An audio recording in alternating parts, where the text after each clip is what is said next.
I'm Cairn. I'm the co-founder and managing director of FreshTracks Capital, which is a Vermont-focused venture capital firm based in Shelburne, Vermont.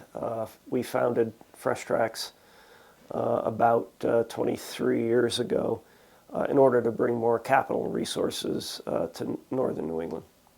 When we started FreshTracks Capital in the year 2000, at that time period, there was, on average, a couple of venture-backed deals that were happening in Vermont each year. If you fast forward to 2022, to last year, there were 41 companies in Vermont that received venture capital financing, so the ecosystem has expanded dramatically, not just in terms of number of companies, but also in terms of the dollar amount of investment. There are a number of success stories in Vermont of companies that grew rapidly and scaled up and managed to have an exit, and a number of them that people might have heard of before. Ben & Jerry's would be one, Green Mountain Coffee Roasters and Keurig would be another. A seventh generation would be a third. And then there's some, companies that maybe are not brand names to the average person, and that would be IDX, which was a medical software company, and then also Dealer.com, which was a marketing technology company. So I think what you see there is really two different clusters of talent in Vermont. So Vermont has always had a talent pool that was interested in what I would call better for you consumer products. And if you think about seventh generation, or Ben & Jerry's may not have been better for you, but they're trying to make a better ice cream, and they were trying to make a better consumer experience, and so forth. Seventh generation was certainly better for you products.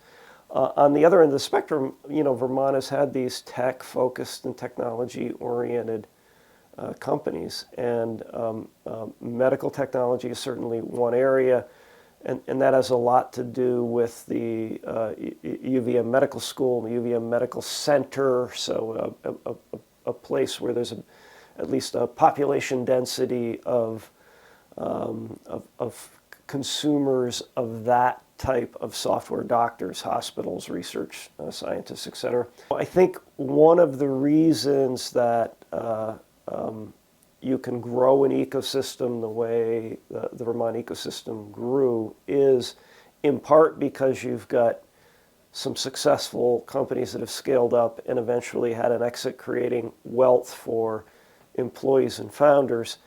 And at the same time, there's generally some unrest in a sale like that, in which there's a diaspora of employees and managers who leave those companies but have the entrepreneurial bug, and they start further companies.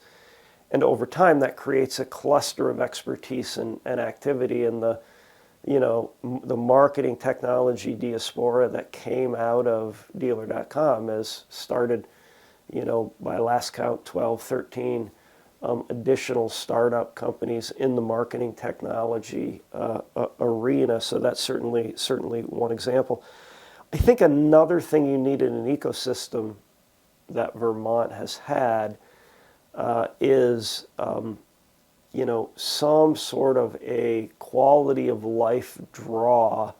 And for Vermont, that's generally folks that are interested in outdoor recreational activities, both in the summer and the winter. They're interested in drinking craft beer and, shopping at the farmer's market. And some of that may sound a little trite and so forth, but the reality is a place attracts certain types of people.